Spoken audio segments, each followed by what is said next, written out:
The morning sun cast long shadows across Bagram Airfield as Captain Sarah Mitchell walked toward her aircraft. Behind her, she could hear the snickers and whispers from the other pilots gathered near the modern F-35 Lightning jets. Her destination was different, a weathered, gray beast that looked like it belonged in a museum rather than on an active combat mission. "There goes Mitchell to her flying museum piece," someone called out, followed by laughter. Before we jump back in, tell us where you're tuning in from, and if this story touches you, make sure you're subscribed, because tomorrow I've saved something extra special for you. Sarah didn't turn around. She'd heard it all before. The A-10 Thunderbolt II, affectionately known as the Warthog, was indeed ancient by military aviation standards. First flown in 1972, her aircraft was older than she was. While her fellow pilots climbed into sleek, computer-laden fighters worth over $80 million each, Sarah's ride was a $18 million relic that the Pentagon had been trying to retire for decades. But in 6 hours, those same pilots would be watching in stunned silence as Sarah and her ancient A-10 would accomplish what an entire squadron of modern aircraft couldn't: completely obliterate the 47th Armored Division of the opposing force in the largest military exercise in NATO history. The briefing room at Forward Operating Base Chapman buzzed with tension as Colonel Marcus Brennan spread satellite photographs across the metal table. 24 pilots from the 455th Air Expeditionary Wing crowded around, their flight suits bearing the patches of various squadrons: F-16 Fighting Falcons, F-35 Lightning IIs, and in the back corner, Captain Sarah Mitchell with the distinctive A-10 Warthog emblem. "Ladies and gentlemen," Colonel Brennan began, his voice cutting through the chatter, "Operation Steel Thunder represents the largest combined arms exercise NATO has conducted since the Cold War. We're talking about 50,000 troops, 500 armored vehicles, and air assets from 12 different nations." Sarah studied the photographs, noting the simulated enemy positions marked in red across the Afghan terrain. The exercise would pit NATO forces against a highly trained opposition force equipped with the latest in Eastern European armor and anti-aircraft systems. "The scenario is simple," Brennan continued. "A rogue nation has invaded our allies' territory. Our job is to provide close air support for the ground offensive while maintaining air superiority. The twist? The enemy has deployed the most sophisticated integrated air defense system we've ever faced in training. S-400 surface-to-air missiles, mobile radar systems, and electronic warfare capabilities that can jam our most advanced avionics." Major Scott Reynolds, the squadron's golden boy and F-35 pilot, raised his hand. "Sir, with all due respect, shouldn't we be focusing our assets on what can actually survive in that environment? The F-35 stealth capabilities and the F-16 speed and maneuverability give us the best chance of getting shot down by a $2 million missile while trying to hit a $50,000 tank," Sarah interjected from the back of the room. Reynolds turned, his expression a mixture of annoyance and condescension. "I'm sorry, Mitchell, but when was the last time your flying antique actually contributed to a major operation? The A-10 is a relic. It's slow, it's vulnerable, and frankly, it's a liability in modern warfare." A few pilots nodded in agreement. The sentiment wasn't new. For years, military analysts and Pentagon officials had argued that the A-10 was obsolete. Its top speed of 450 miles per hour made it a sitting duck for modern surface-to-air missiles. Its lack of stealth technology meant it showed up on radar like a billboard. And its primary weapon, a 30mm GAU-8 Avenger cannon, seemed quaint compared to the precision-guided missiles carried by newer aircraft. Sarah stood up, her 5 feet 6 inches frame dwarfed by many of the male pilots around her, but her presence commanded attention. "You want to know when the A-10 last contributed to a major operation, Reynolds? How about 3 weeks ago when Staff Sergeant Martinez's convoy got pinned down by Taliban fighters in the Korangal Valley? Your F-35 was grounded due to a software glitch, and the F-16s couldn't get low enough to identify targets without risking civilian casualties." She pulled out her phone and showed a photo. Soldiers posing next to their armored vehicles, giving thumbs up. 6 hours of close air support. 37 confirmed enemy KIA. 0 friendly casualties. 0 civilian casualties. The A-10 did that. Reynolds scoffed. "That's guerrilla warfare, Mitchell. Completely different from what we're facing in Steel Thunder. We're talking about peer-to-peer combat against a modern military force with sophisticated air defenses. Your Warthog won't last 5 minutes. Colonel Brennan raised his hand for silence. That's enough. Mitchell, you and your A-10 will be assigned to the 3rd Infantry Division's advanced elements. Your call sign will be Hawkeye 1-1. Reynolds, you'll lead the F-35 strike package with call sign Razor 1-1. The F-16s will handle sweep and clear operations. Sarah felt the familiar knot in her stomach. Not fear, but the weight of expectation. She'd been flying the A-10 for 8 years, ever since graduating from the Air Force Academy. While her classmates had competed for assignments to the newest, fastest aircraft, Sarah had specifically requested the Warthog. Her grandfather had been a P-47 Thunderbolt pilot in World War II, and something about the A-10's no-nonsense, built-for-purpose design had appealed to her. The exercise begins in 72 hours, Brennan continued. The opposition force is commanded by General Viktor Kozlov, on loan from the Russian military as part of our cooperation agreement. Kozlov is considered one of the finest armored warfare tacticians in the world. His 47th Armored Division has never lost a war game. They know how to use terrain, how to coordinate with air defenses, and how to exploit the weaknesses of Western military doctrine. Lieutenant Colonel James Parker, the F-16 squadron commander, leaned forward. Sir, what's our primary objective? The 47th Armored Division will attempt to break through our defensive lines and capture the strategic town of Kholat. Our job is to stop them. But here's the catch. We can't just delay them. We have to completely neutralize their armored capability.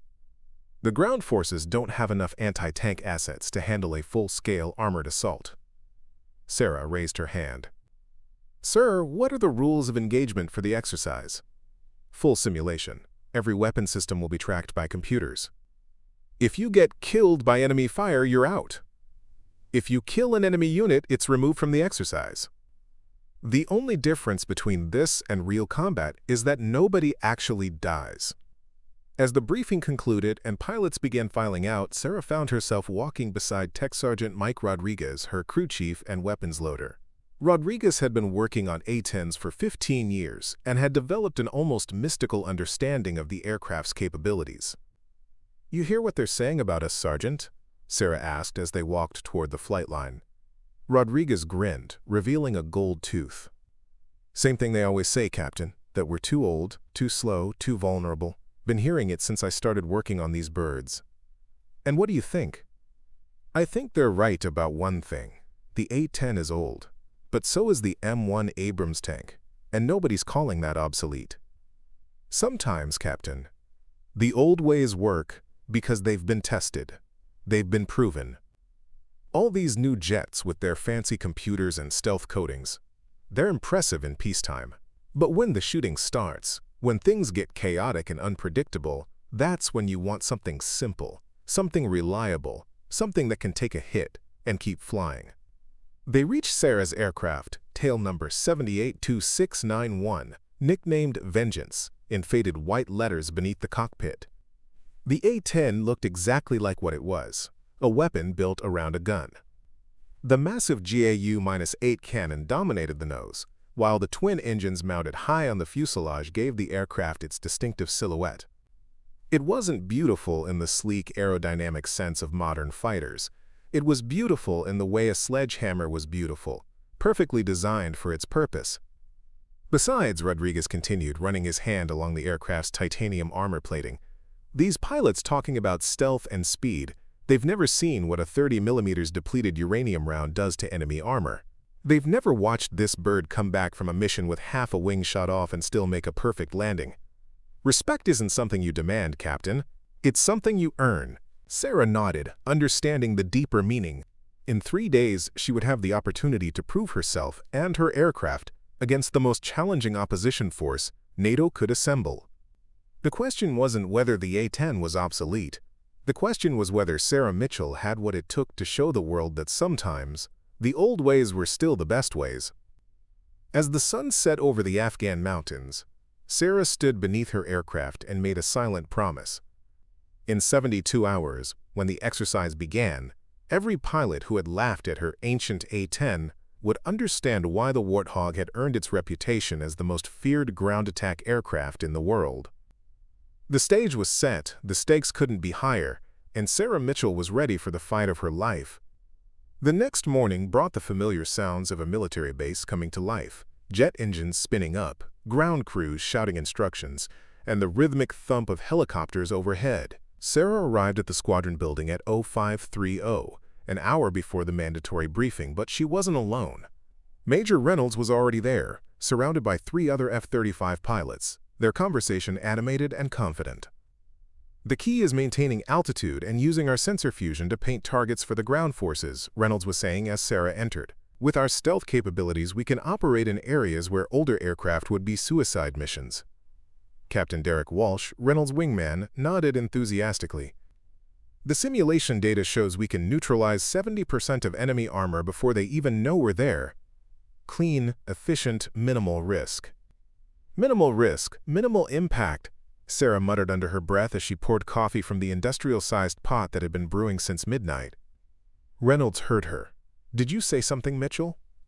Sarah turned, holding her steaming mug. "I said minimal risk, minimal impact." "Your plan sounds great in theory, Reynolds, but what happens when those S-400 missiles start flying? When your stealth gets compromised by their electronic warfare systems? When the weather turns and your sensors can't distinguish between a tank and a school bus?" "That's what training is for," Reynolds replied, his tone patronizing. "Modern warfare is about precision, Mitchell, surgical strikes. We don't need to get down in the mud anymore. Tell that to the guys on the ground." The tension in the room was palpable. Other pilots had begun to gather, sensing a confrontation brewing. Lieutenant Colonel Parker entered, followed by Colonel Brennan, effectively ending the debate before it could escalate further. "All right, people, listen up," Brennan announced. "We've received updated intelligence on the opposition force. It's not good news." He activated the large screen at the front of the room, displaying satellite imagery and technical specifications. "General Kozlov has equipped his 47th Armored Division with the latest T-90M tanks, BMP-3 infantry fighting vehicles, and TOR-M-2 short-range air defense systems. But that's not the worst part. Preparing and narrating this story took us a lot of time, so if you are enjoying it, subscribe to our channel, it means a lot to us." Now back to the story. The screen shifted to show a new image, a massive, tracked vehicle bristling with missiles and radar arrays. This is the Pantsir S-1 air defense system. It's designed specifically to counter low-flying aircraft and precision-guided munitions. Each unit can engage multiple targets simultaneously, at ranges up to 20 kilometers. Sarah studied the specifications with growing concern. The Pantsir system was exactly the kind of threat the A-10 had been designed to face, but its capabilities had been significantly upgraded since the Cold War era. "How many units are we facing?" asked Captain Lisa Chen, one of the F-16 pilots. "Intelligence estimates 12 Pantsir systems, integrated with radar networks that can track targets as small as cruise missiles. They're mobile, they're smart, and they're specifically designed to create a no-fly zone for close air support aircraft." Reynolds leaned back in his chair, a smug expression crossing his face. "Which is exactly why we need to rely on standoff weapons and stealth technology. The F-35 can engage targets from beyond the range of these systems." "And how exactly do you plan to identify friend from foe from 30,000 feet?" Sarah asked. "When our ground forces are engaged in close combat with enemy armor, are you going to drop JDAMs and hope for the best?" "We have the most advanced targeting systems in the world," Reynolds shot back. "Electro-optical sensors, synthetic aperture radar, data link capabilities that allow us to see the entire battlefield in real time.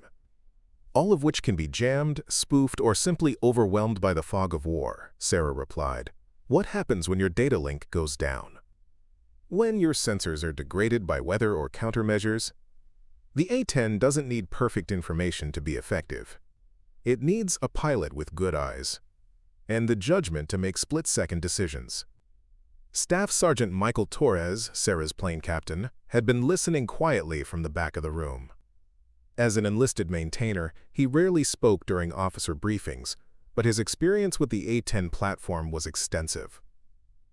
"If I may, sir," he said, addressing Colonel Brennan. Brennan nodded. "Go ahead, Sergeant." "I've been working on A-10s for 12 years, and I've seen what they can do in environments just like this.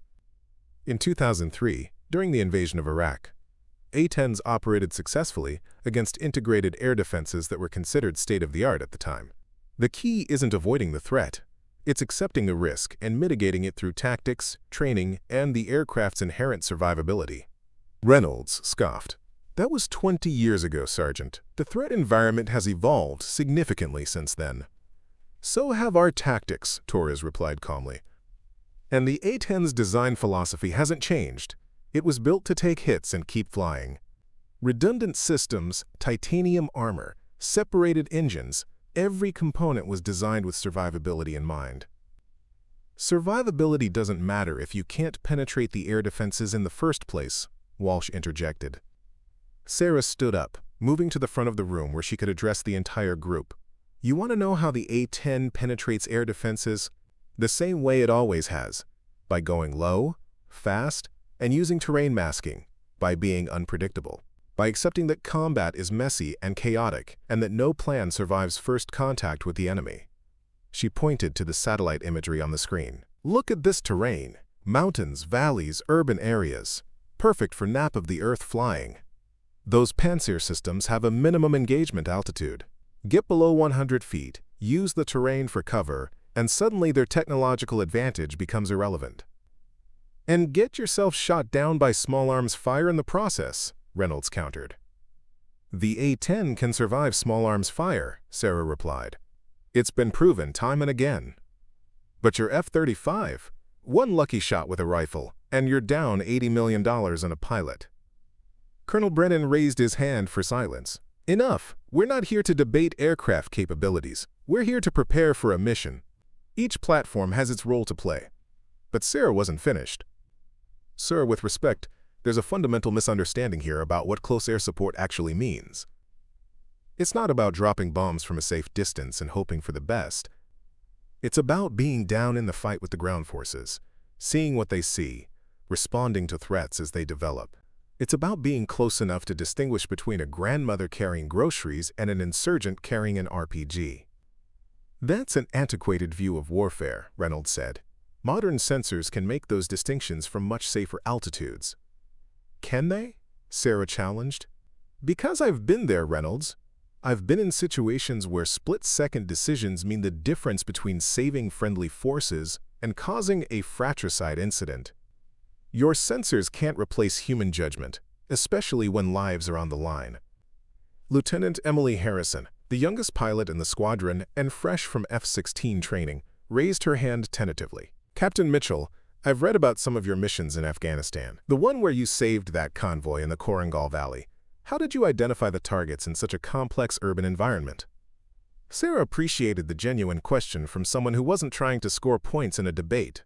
I flew 3 low passes over the area before engaging. The first pass was to assess the tactical situation, where our forces were, where the enemy fire was coming from. The second pass was to mark targets and ensure no civilians were in the area. The third pass was the attack run.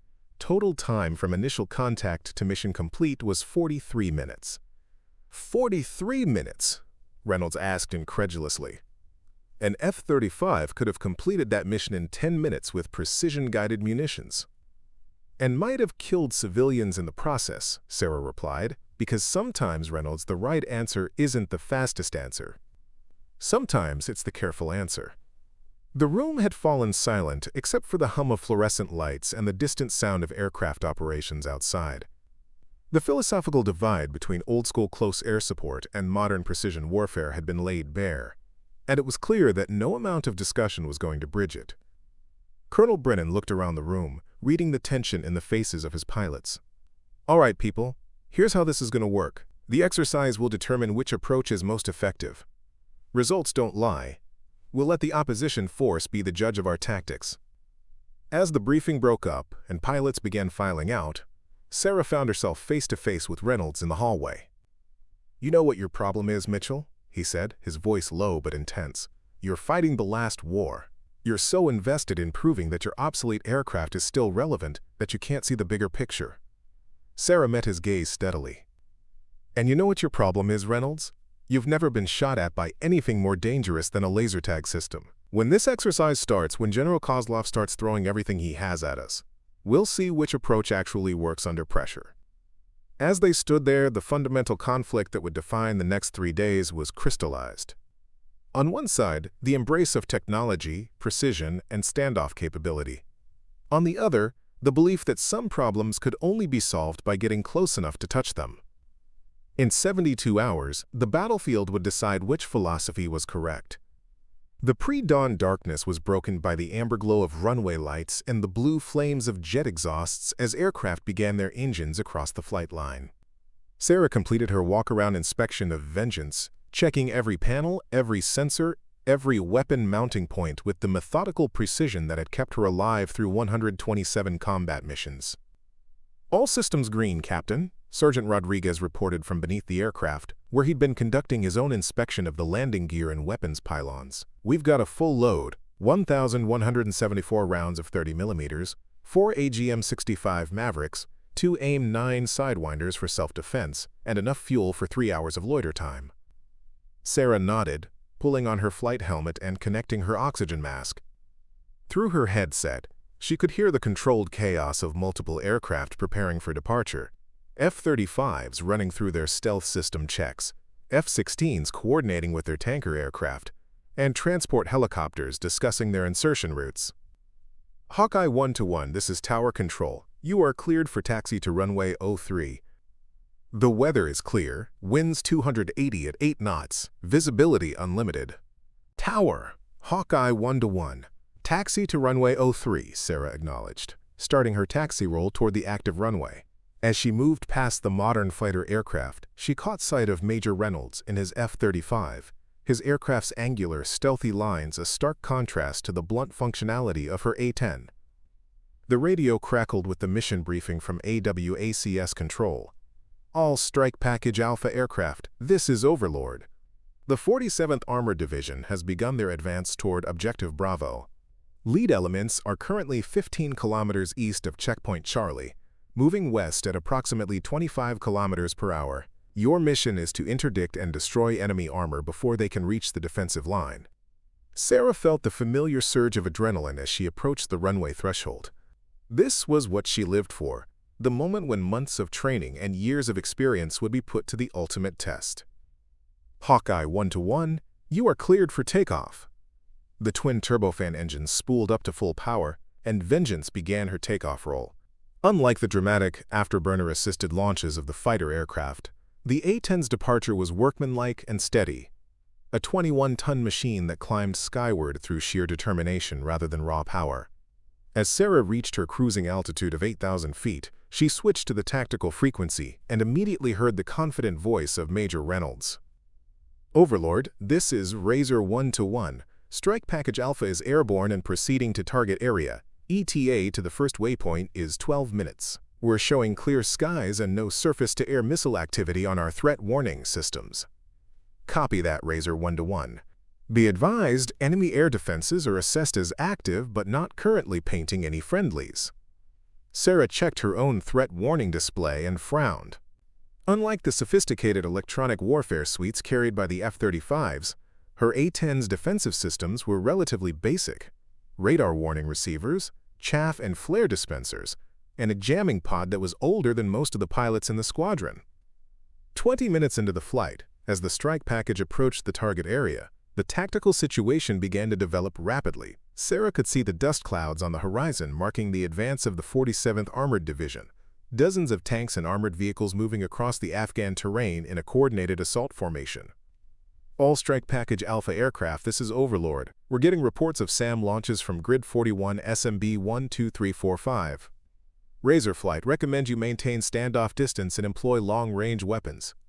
Reynolds' voice came back immediately, crisp and confident. "Copy, Overlord.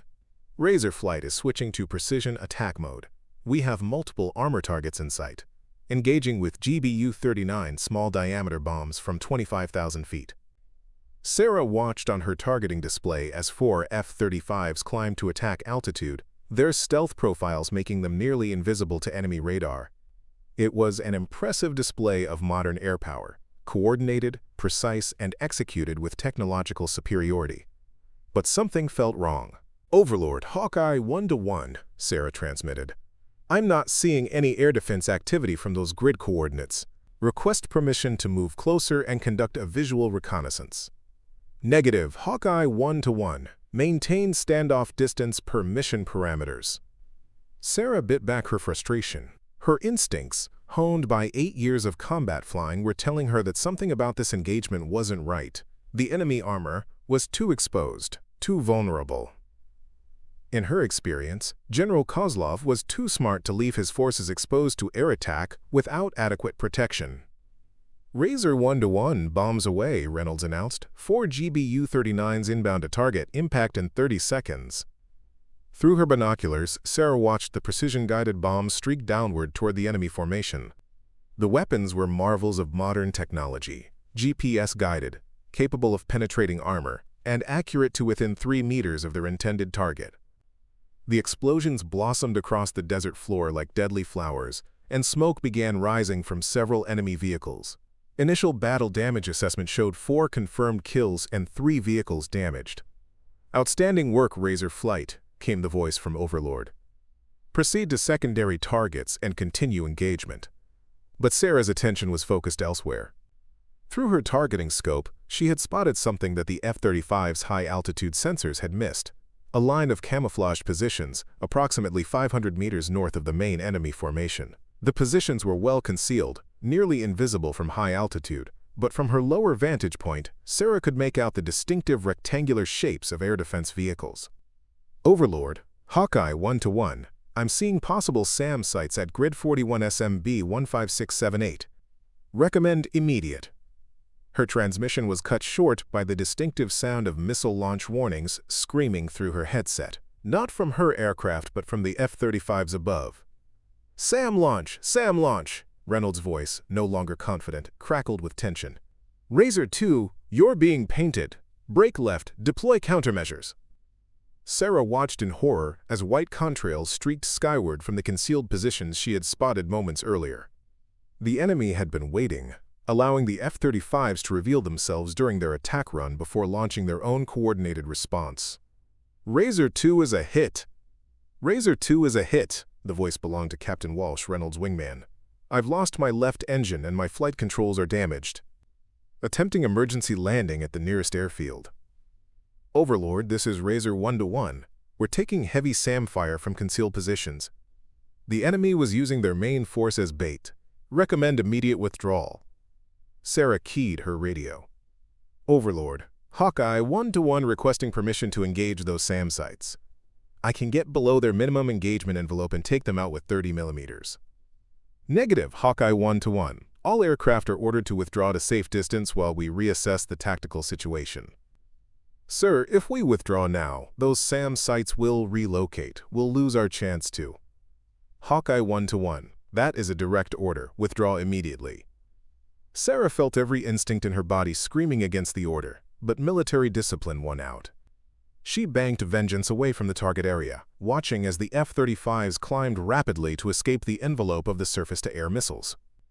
As the strike package regrouped at a safe distance, the magnitude of what had just occurred began to sink in. The enemy had anticipated NATO's reliance on high-altitude standoff attacks and had prepared accordingly. They had sacrificed several armored vehicles as bait while keeping their most dangerous assets, the air defense systems, hidden and ready. "All strike package Alpha aircraft, this is Overlord. Return to base for mission debrief. The 47th Armored Division has continued their advance and is now only 8 kilometers from our defensive positions." During the flight back to Bagram, Sarah's radio remained mostly silent. The confident chatter that had characterized the outbound leg was replaced by the subdued communications of a unit that had just learned a hard lesson about modern warfare. As she approached the airfield for landing, Sarah could see emergency vehicles positioned near the runway.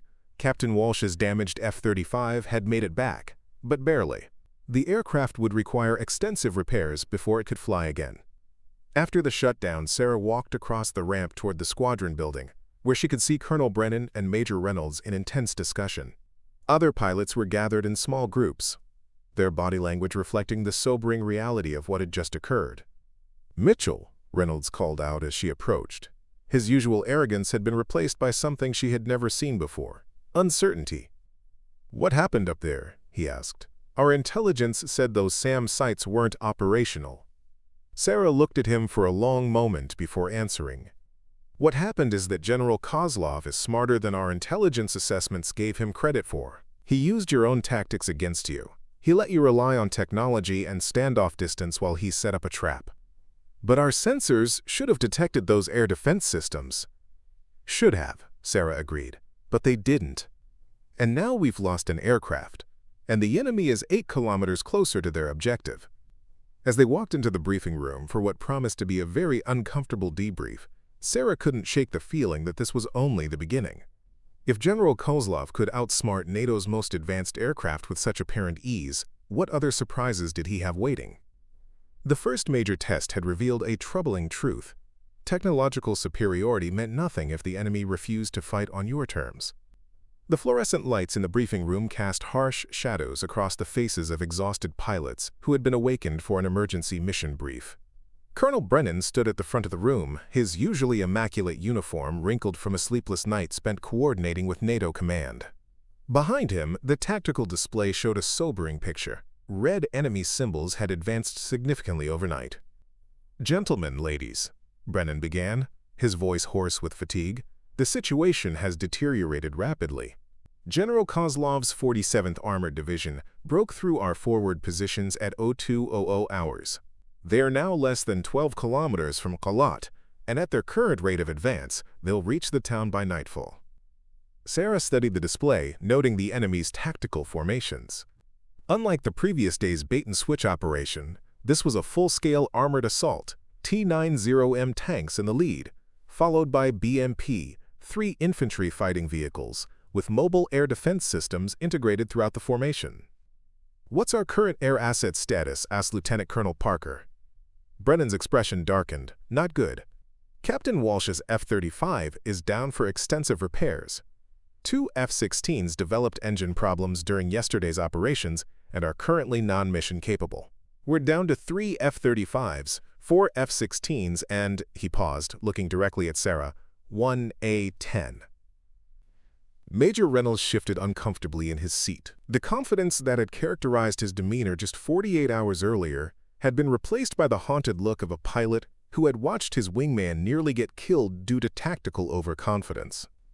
"Sir," Reynolds spoke up, "our remaining F-35s can still deliver precision strikes. We've analyzed yesterday's engagement and identified the flaws in our approach. With proper standoff distance and improved intelligence on enemy air defense positions." "Major," Brennan interrupted, "yesterday's precision strikes resulted in minimal damage to enemy forces and the loss of one of our most advanced aircraft. Meanwhile, the 47th Armored Division has continued their advance unimpeded." Captain Jennifer Hayes, an F-16 pilot with 3 combat tours under her belt, raised her hand. "Sir, what about close air support requests from the ground forces? Are we getting any coordination with the 3rd Infantry Division?" "That's part of the problem," Brennan replied, activating a new display showing radio transcripts. "Ground forces have been requesting immediate close air support for 6 hours. They're engaged in running battles with enemy advance elements, but they need air support that can operate in close proximity to friendly forces." Sarah read through the transcripts, recognizing the desperate tone that characterized ground commanders under pressure.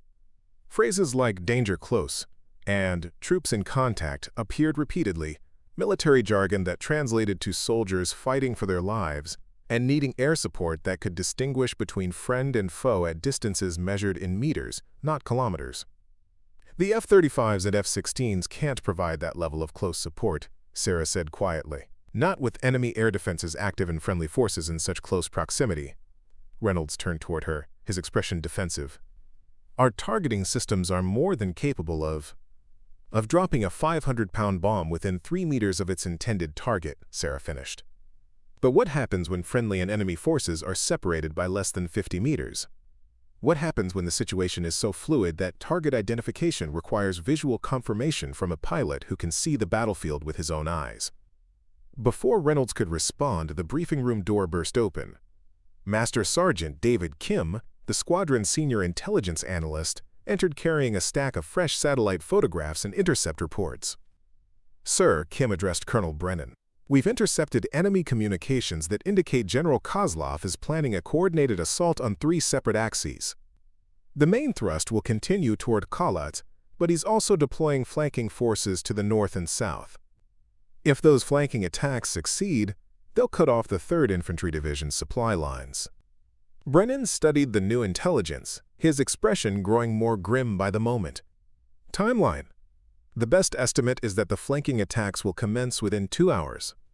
The terrain favors the attackers, broken ground with limited visibility for our ground forces, but excellent cover and concealment for enemy armor. Sarah stood up and moved to the tactical display, studying the terrain features that Kim had highlighted.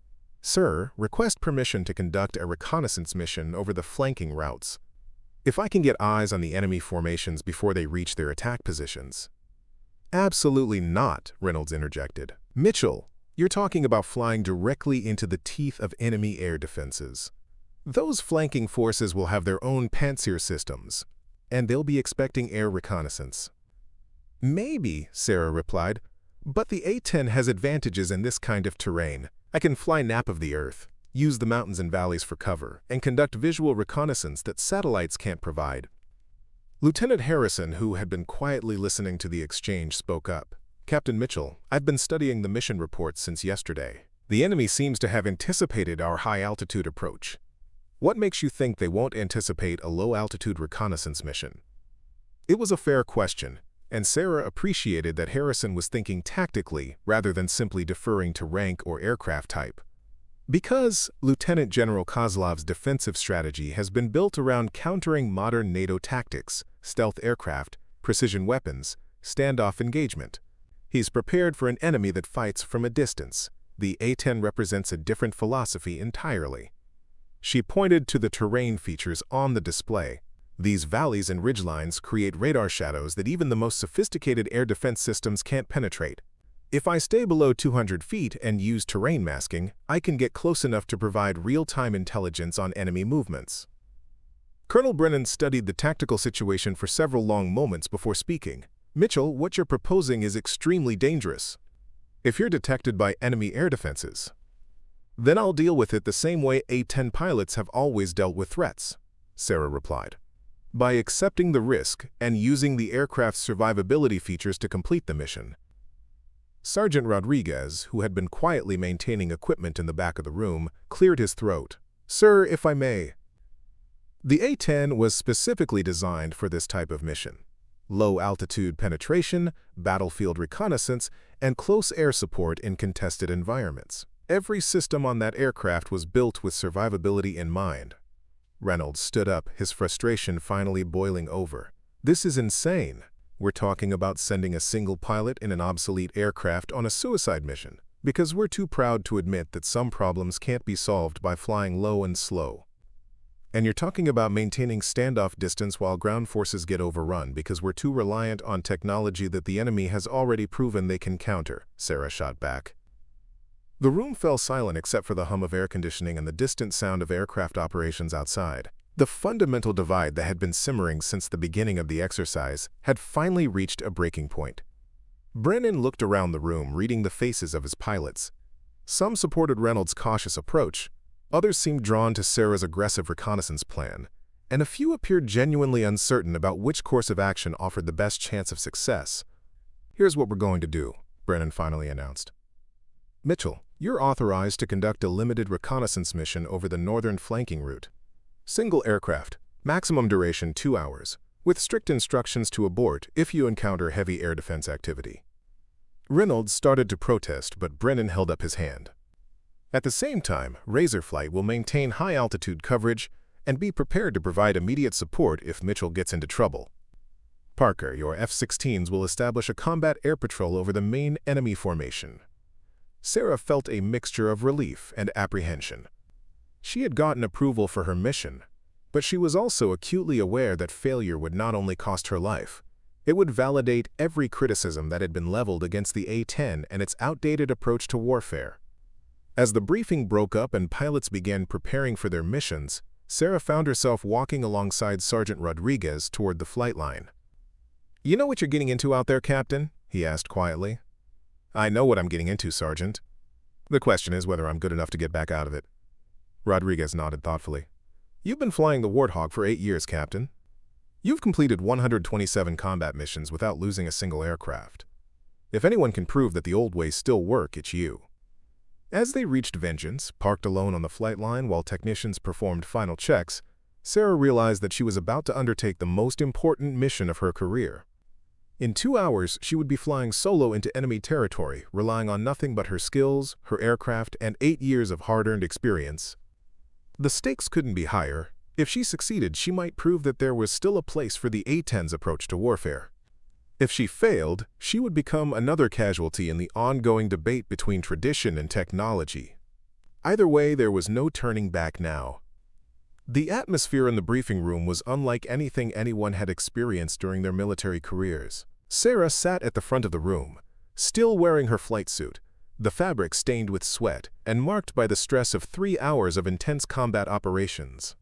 Her helmet sat on the table beside her, its surface scratched by debris from enemy small arms fire. As Colonel Brennan presented the results of her mission to the assembled pilots and NATO observers, the silence in the room was absolute. In a single engagement lasting 43 minutes, Brennan announced, reading from a preliminary after-action report, Captain Mitchell destroyed or disabled 37 enemy vehicles, eliminated the northern flanking threat, and prevented what intelligence assessments confirm would have been a catastrophic breakthrough of our defensive lines. The PowerPoint display behind Brennan showed aerial photographs of the valley where the engagement had taken place. The images were stark and compelling, dozens of burning and destroyed vehicles scattered across the landscape, testament to the devastating effectiveness of close air support when properly employed. How? The enemy formation consisted of 42 armored vehicles, including T-90M main battle tanks, BMP-3 infantry fighting vehicles, and multiple Panzer air defense systems. Captain Mitchell's engagement resulted in an 88% destruction rate, with the remaining vehicles either severely damaged or abandoned by their crews. General Patricia Williamson, the NATO exercise observer, stood up from her position at the back of the room. As a veteran of 3 combat deployments and the current commander of Allied Air Forces Central Europe, her opinion carried significant weight with everyone present. Colonel Brennan, can you provide details on the tactical methods employed by Captain Mitchell? Our preliminary analysis suggests that she achieved results that would normally require a coordinated strike by multiple aircraft. Brennan activated the next slide, which showed a timeline of Sarah's engagement overlaid with weapon employment data. Captain Mitchell used classic close air support tactics that haven't been widely employed since the Cold War. Low-altitude approach, terrain masking, visual target identification, and precision employment of the GAU-8 cannon system. She engaged air defense systems first to create a permissive environment, then systematically destroyed command and control vehicles to disrupt enemy coordination. The room was silent except for the quiet hum of air conditioning. Sarah looked around at the faces of her fellow pilots, some showing admiration, others displaying the humility that comes from having one's fundamental assumptions thoroughly challenged. Major Reynolds stood up slowly, his usual confidence replaced by something that looked remarkably like respect. "Sir, I'd like to say something." Brennan nodded, recognizing that what Reynolds was about to say would be significant. "For the past 3 days, I've been arguing that the A-10 is obsolete. That modern warfare requires standoff weapons and stealth technology. That close air support could be provided more effectively by precision weapons employed from high altitude." He paused, looking directly at Sarah. "I was wrong." Reynolds moved to the front of the room, standing beside the tactical display that showed the results of Sarah's mission. "Captain Mitchell, what you accomplished today couldn't have been done by any other aircraft in our inventory. The close-range target identification, the ability to operate in a heavily defended environment, the precision required to engage enemy forces without risking civilian casualties or fratricide, those capabilities are irreplaceable." He turned to address the entire room. "I've been flying the F-35 for 3 years, and it's an incredible machine. But today I learned that being incredible isn't the same as being right for the mission. Sometimes you need an aircraft that was designed to get dirty, to take hits, and to stay in the fight until the job is done." Sarah stood up slowly, fatigue evident in every movement. The adrenaline that had sustained her through the morning's engagement had long since faded, replaced by the bone-deep exhaustion that follows intense combat operations. "Major Reynolds, you weren't entirely wrong. The F-35 is an incredible aircraft with capabilities that the A-10 will never have. Long-range strike, air-to-air combat, electronic warfare, stealth penetration of heavily defended airspace. These are missions that require the most advanced technology available. She paused, looking around the room at pilots who represented the future of military aviation. But war isn't just about technology. It's about adapting to the unexpected, making split-second decisions under pressure, and sometimes accepting risk in order to accomplish the mission. The A-10 doesn't try to be the best at everything. It tries to be the best at one specific thing: close air support. And sometimes that's exactly what you need. Lieutenant Colonel Parker, the F-16 squadron commander, raised his hand. Captain Mitchell, can you walk us through your decision-making process during the engagement? Specifically, how did you prioritize targets when facing such a large enemy formation? Sarah activated the tactical display, using a laser pointer to highlight specific areas of the valley.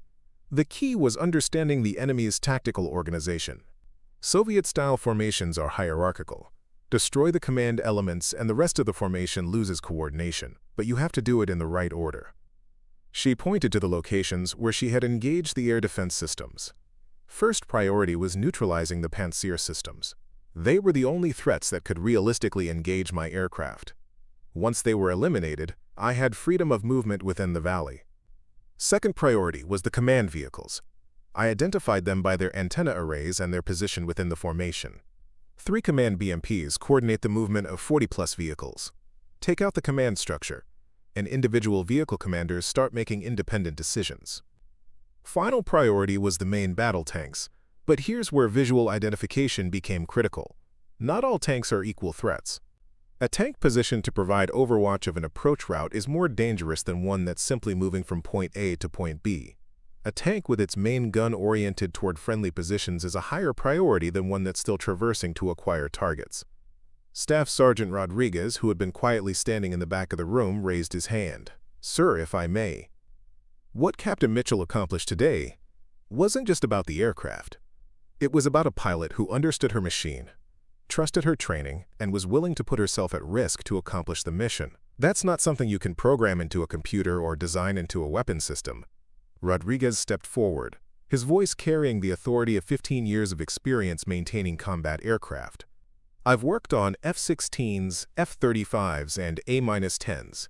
Every platform has its strengths and weaknesses, but the A-10 has something that the others don't.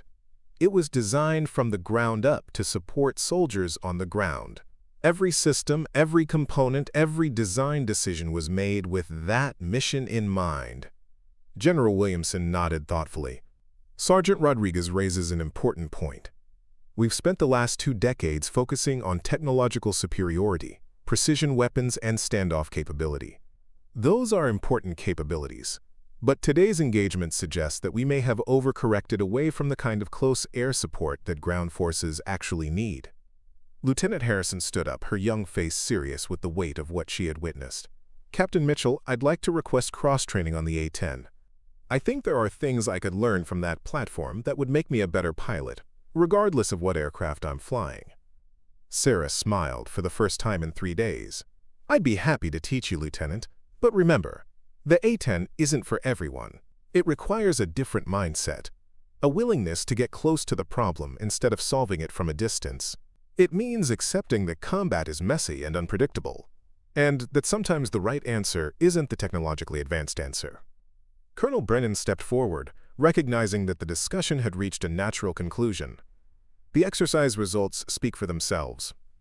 The 47th Armored Division has been effectively neutralized.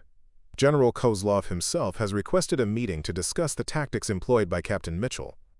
As the formal debrief concluded, and pilots began filing out of the room, Reynolds approached Sarah.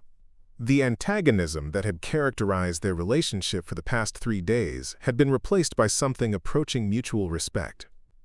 Mitchell, I owe you an apology. I let my ego and my faith in technology blind me to what you were trying to tell us about combat aviation. Sarah extended her hand, which Reynolds shook firmly. No apology necessary, Reynolds. We're all here to learn. The question is whether we're humble enough to admit when our assumptions are wrong. Can I ask you something? Reynolds said. When you made the decision to disobey orders and engage that armored formation, what was going through your mind? Sarah considered the question carefully before answering. I was thinking about Sergeant Rodriguez and Lieutenant Harrison And all the ground forces who were counting on air support when things got bad. I was thinking about the soldiers who would die if that armored formation reached our defensive lines. And I was thinking about every person who ever said the A-10 was obsolete. And now I think we've proven that there's still a place for the old ways of doing things. Not because they're old, but because they work. The morning sun cast long shadows across the flight line as Sarah walked toward Vengeance, now bearing new kill markings from her successful mission during Operation Steel Thunder.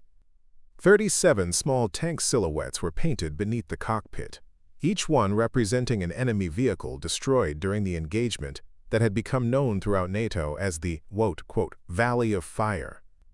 The A-10 had gained a reprieve from retirement, and Sarah had been selected to lead a new close air support training program that would teach modern pilots the principles of low-altitude, high-risk combat operations. The program, officially designated the Advanced Tactical Air Support School, had drawn students from across NATO and had a waiting list that extended for 2 years. As she approached her aircraft, she found Lieutenant Harrison conducting a pre-flight inspection under the watchful eye of Sergeant Rodriguez. Harrison had completed her A-10 transition training 3 months earlier and was now qualified as a combat-ready Warthog pilot. "How's she coming along, Sergeant?" Sarah asked, noting the care with which Harrison was checking each system. Rodriguez grinned, revealing the gold tooth that had become his trademark. "Lieutenant Harrison's got good instincts, Captain. She understands that flying the A-10 isn't about the aircraft, it's about the pilot's willingness to get close enough to see the whites of their eyes." Harrison looked up from her inspection of the landing gear. "Captain Mitchell, I've been thinking about what you said during my first training flight. About how the A-10 doesn't try to be the best at everything, just the best at one thing. I think I finally understand what you meant." "Oh? And what's that, Lieutenant?" "Most aircraft are designed to minimize risk. Fly high, stay fast, engage from a distance.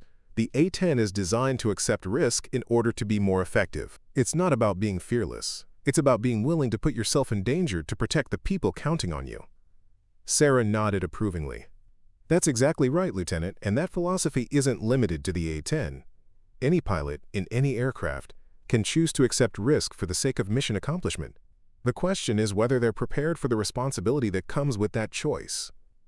As Vengeance's engine spun up for another training mission, Hash Parts 5, 6, and 7, the final act, Sarah flew Vengeance through the mountain valleys at 150 feet above ground level, her hands steady on the controls despite the turbulence created by the rocky terrain. The A-10's rugged design handled the low-altitude flight with characteristic stability, but Sarah knew she was operating in the most dangerous environment possible, enemy territory alone, with no backup except her own skills.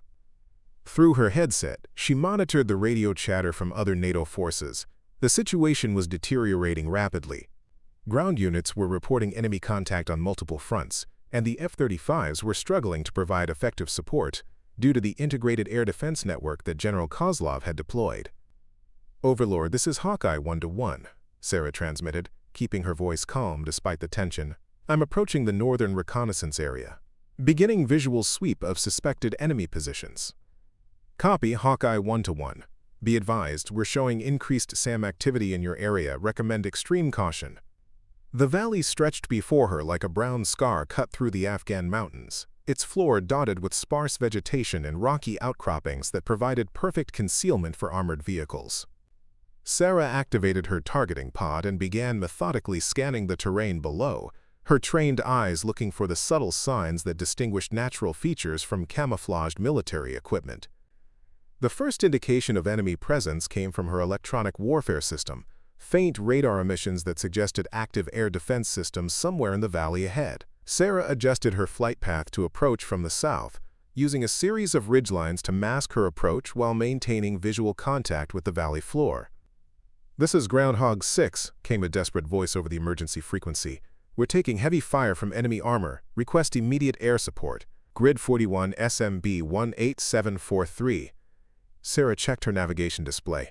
The coordinates were less than 2 kilometers from her current position, which meant friendly forces were engaged with enemy elements that had already penetrated deep into NATO territory. "Overlord, Hawkeye 1-1. I'm receiving emergency CAS requests from Groundhog 6. They're in contact with enemy armor at Grid 41 SMB 18743. "Hawkeye 1-1. Maintain your reconnaissance mission. Other assets are being vectored to support Groundhog 6. But Sarah knew there were no other assets immediately available. The F-35s were too far away, the F-16s were engaged with the main enemy formation, and the attack helicopters had been grounded due to the air defense threat. Sarah banked vengeance around a rocky outcropping and immediately spotted what she had been looking for, a massive armored formation moving through the valley below. But what she saw made her blood run cold. This wasn't just a flanking force. It was an entire armored regiment, complete with T-90M tanks, BMP-3 infantry fighting vehicles, and multiple Pantsir air defense systems. The enemy formation was arranged in a classical Soviet-style assault formation, tanks in the lead, followed by mechanized infantry, with air defense systems providing overlapping coverage throughout the column. But what made the sight particularly chilling was the sheer size of the force. Sarah counted at least 40 armored vehicles, representing enough firepower to smash through any defensive position that the 3rd Infantry Division could establish. Overlord, Hawkeye 1-1.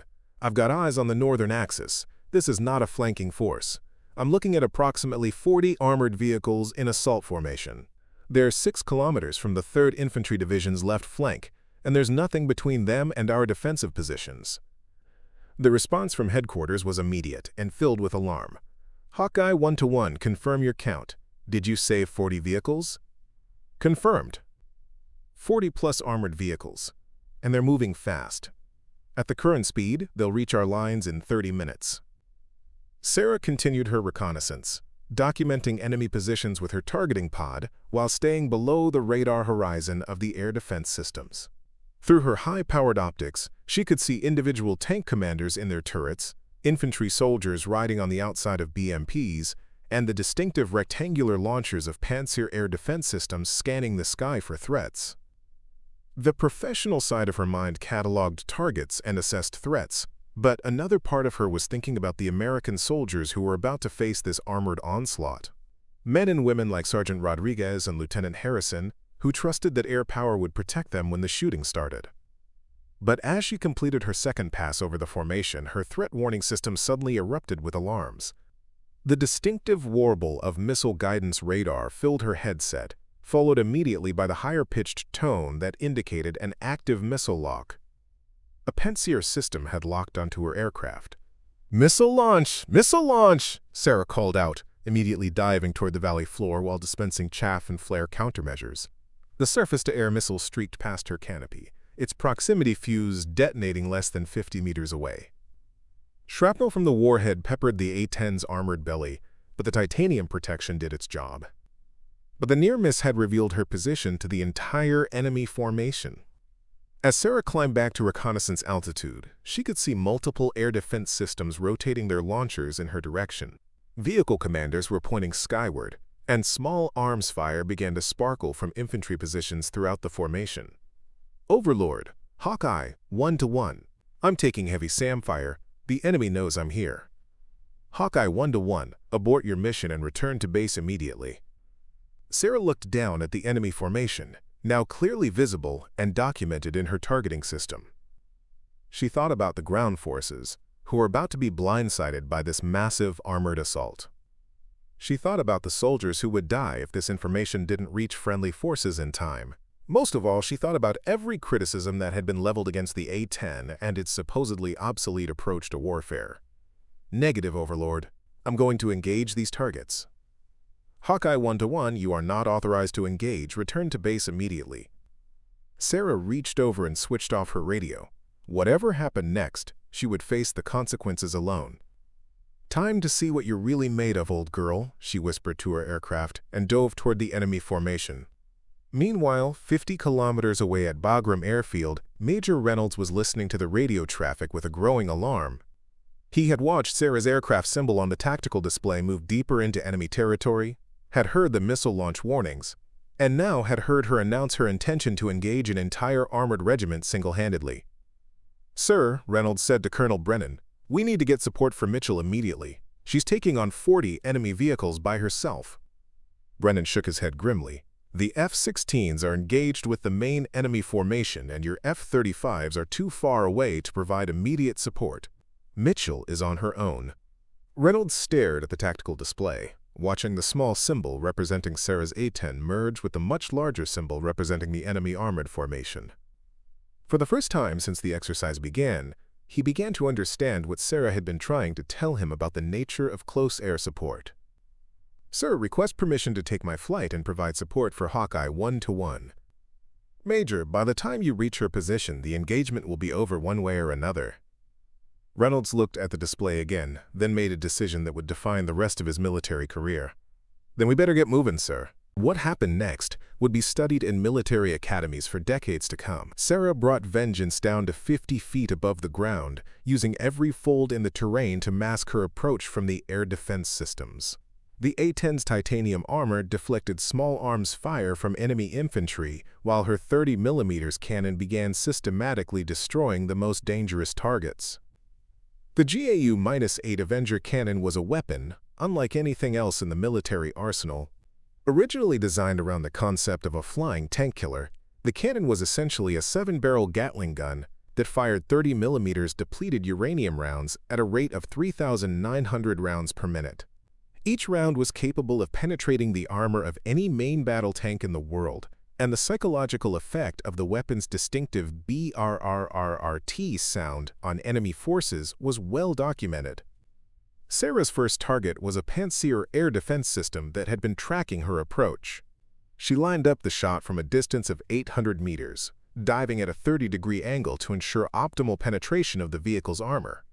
The cannon fired for exactly 2 seconds, 130 rounds of depleted uranium that turned the sophisticated air defense system into a burning wreck. "Enemy air defenses neutralized," Sarah muttered to herself, banking hard to line up for her second attack run.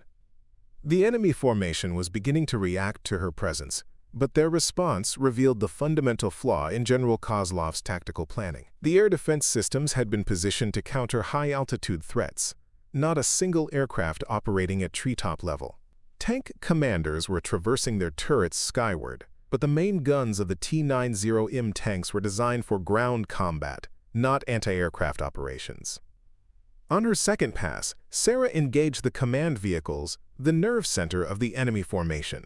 She had identified 3 command BMPs by their distinctive antenna arrays and their position within the formation. AGM-65 Maverick missiles, guided by her targeting pod, struck all 3 vehicles in rapid succession. The infrared seekers on the missiles locked onto the heat signatures of the vehicle's engines, and the 300-pound warheads ensured complete destruction. Without their command and control network, the enemy formation began to lose coordination. Individual vehicle commanders, unable to communicate with higher headquarters, began making independent decisions about movement and engagement. The carefully orchestrated assault formation started to dissolve into a collection of individual vehicles seeking cover and defensive positions. But it was on her third pass that Sarah demonstrated the true capability of close air support. Individual tank crews, now operating without central coordination, had taken defensive positions among the rocks and vegetation of the valley floor. From high altitude, they would have been nearly impossible to distinguish from the surrounding terrain. Satellite imagery would have shown only generic vehicle-shaped objects. Even the most sophisticated sensors would have difficulty determining which vehicles were operational and which posed the greatest threat. Sarah, flying at 100 feet and 300 knots, could see everything. She could distinguish between active threats and disabled vehicles by observing muzzle flashes, movement patterns, and the behavior of crew members. She could identify which tanks posed the greatest danger to advancing friendly forces based on their positions in fields of fire. Most importantly, she could make real-time decisions about engagement priorities based on visual assessment rather than sensor data. The systematic destruction that followed was a masterclass in close air support tactics. Sarah used the terrain to her advantage, approaching targets from unexpected angles and using ridgelines and rock formations to break up the enemy's ability to track her aircraft. She varied her attack patterns, sometimes coming in high and diving on targets, other times approaching at ground level and popping up at the last second to engage. Each attack run was precisely calculated. The A-10's slow speed and excellent maneuverability allowed Sarah to place her shots with surgical precision. She could distinguish between the heavily armored front sections of the T-90M tanks and their more vulnerable rear and side areas. She understood that mobility kills, damage that disabled a tank without destroying it, were often more valuable than complete destruction, as disabled vehicles blocked roads and required recovery assets that would be unavailable to the enemy. Over the next 20 minutes, Sarah systematically destroyed or disabled 37 enemy vehicles. Her 30mm cannon proved devastatingly effective against the rear and side armor of the T-90M tanks, while her Maverick missiles eliminated the longer-range threats. But perhaps more importantly, she had turned a coordinated armored assault into a chaotic collection of burning vehicles and demoralized survivors. Meanwhile, 50 kilometers away, Major Reynolds was listening to the radio traffic with growing amazement and concern. NATO headquarters had patched through a live data feed from Sarah's targeting pod, and the assembled staff officers were watching in real time as a single A-10 dismantled an entire armored regiment. "Sir," Reynolds said to Colonel Brennan, "I need to get my flight airborne immediately. Mitchell is going to run out of ammunition soon, and there are still enemy vehicles in that valley." "Reynolds, enemy air defenses in that area." "Sir, Mitchell has eliminated most of the air defense systems. My F-35s can provide high-altitude cover while she rearms and refuels." Brennan studied the tactical display, watching as Sarah's aircraft continued to engage targets throughout the valley. "All right, Reynolds. Get your flight airborne, but maintain high altitude until the air defense threat is completely neutralized." As Reynolds sprinted toward his aircraft, he found himself thinking about every conversation he had had with Sarah over the past 3 days. Her arguments about the value of close air support, her insistence that some problems could only be solved by getting close to them, her belief that human judgment was irreplaceable in combat, all of it was playing out in real time on the battlefield below. "Overlord, this is Razor 1-1. We're monitoring Hawkeye 1-1's engagement. Request permission to provide support." "Razor 1-1. Negative. Enemy air defenses in that area are too heavy for your aircraft type." Reynolds looked at his tactical display, showing Sarah's aircraft operating alone in the heart of enemy territory, surrounded by symbols representing destroyed enemy vehicles. For the first time since the exercise began, he began to understand what Sarah had been trying to tell him about the A-10's capabilities. "Overlord, Razor 1-1. The A-10 is taking on an entire armored regiment by herself. We can't just leave her out there alone. Razor 1-1, maintain your current position. Hawkeye 1-1 is operating outside authorized mission parameters." But Reynolds had made his decision.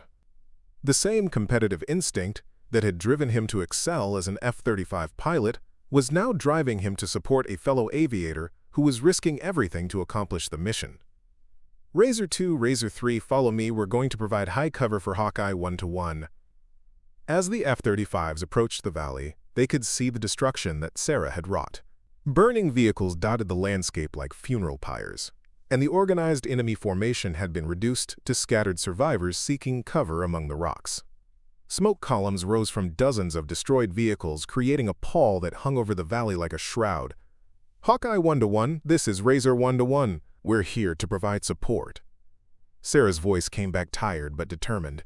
"Razor 1-1, I appreciate the offer, but I've got this under control. Suggest you maintain high altitude and watch for enemy reinforcements."